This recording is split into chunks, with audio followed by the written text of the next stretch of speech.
Salam and good day. Actually, in my talks, I do not focus only on commonalities, but also on differences, because people do not fight over commonalities. Rather, they fight over differences.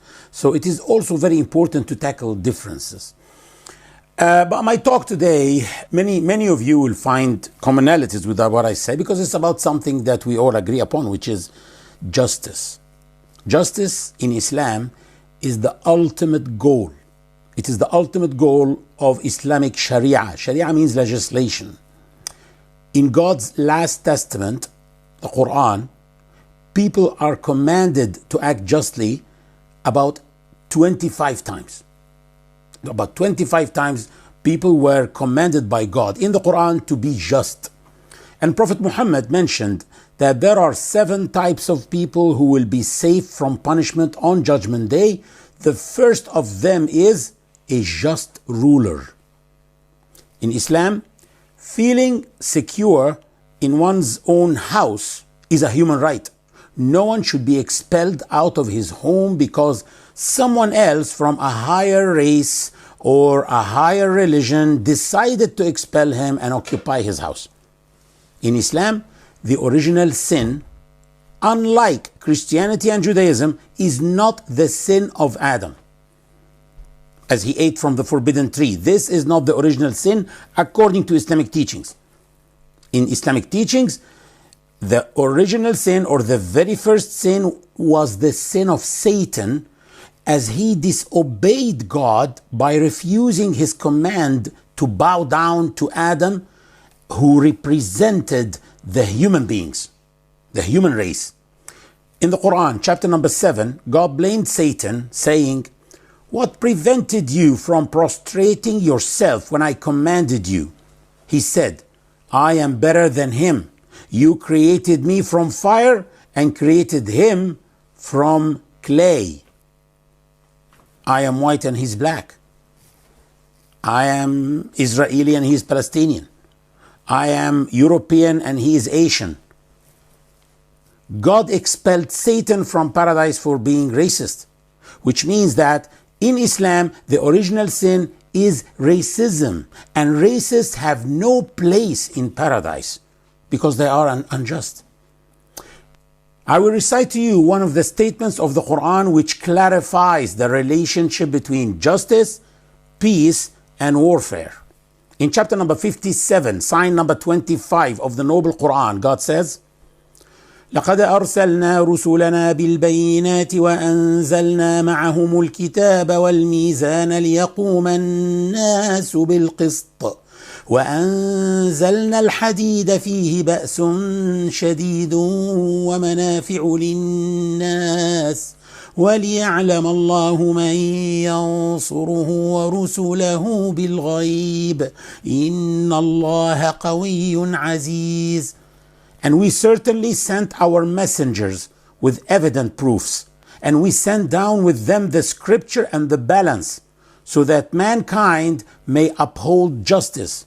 And we sent down iron, in which there is intense force and benefits for humanity, and that Allah may know who supports him and his messengers, though unseen. Indeed, Allah is all-powerful, almighty. So God simply is saying in this statement of the Quran that he sent his messengers like Noah, Abraham, Moses, Jesus, and Muhammad, peace be upon them all, so that they may speak to people peacefully. And he sent with them his books like the Torah, the Gospel, and the Quran, so that they may speak to people intellectually. He also gave them miracles to prove their genuineness. All these peaceful means are meant to achieve one goal: to uphold justice. But what happens if peaceful means fail to uphold justice?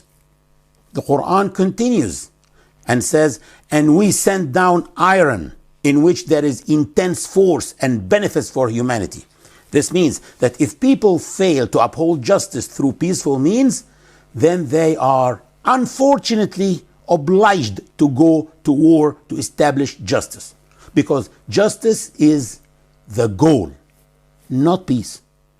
Peaceful negotiations and warfare are both means to establish justice. And peaceful means should always be given priority, while warfare should always be the last resort. But justice is the goal. The Quran also acknowledges that Muslims by nature hate war. In chapter number 2, sign number 216 of the Quran, God says, كتب عليكم القتال وهو كره لكم وعسى أن تكرهوا شيئا وهو خير لكم وعسى أن تحبوا شيئا وهو شر لكم والله يعلم وأنتم لا تعلمون. Combat has been prescribed upon you even though you dislike it, but it may be that you dislike something while it is good for you. And it may be that you like something while it is bad for you. For Allah knows and you know not. This means that God forbids people from accepting to live under apartheid regimes to avoid physical danger.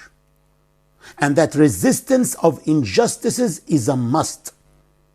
Today, we are witnessing a crisis because genocides are used to justify other genocides. It's like someone washing chocolate stains on his clothes with urine. The whole world is observing the genocide of the Palestinian people, and the justification is never again. Never again what? Never again a Holocaust for Jews. But we cannot justify one act of injustice with another act of injustice. The Palestinian plight should come to an end, and the problem should be solved justly. Yes, governments can ban the slogan, "From the river to the sea, Palestine will be free," and governments can arrest anyone who repeats this slogan in the street, but governments cannot remove it from the hearts and minds of the Palestinians. Governments can ban slogans, but they cannot ban dreams. It is unjust to kick a family out of their 7-bedroom house, and when they react violently, you attempt to make peace with them by giving them a part of the basement. At the same time, any reasonable, realistic person cannot deny the fact that there are millions of Jews who were born during the last 70 years in this land from the river to the sea. So both peoples want the whole thing from the river to the sea. That's why, in my opinion, a two-state solution is not going to work.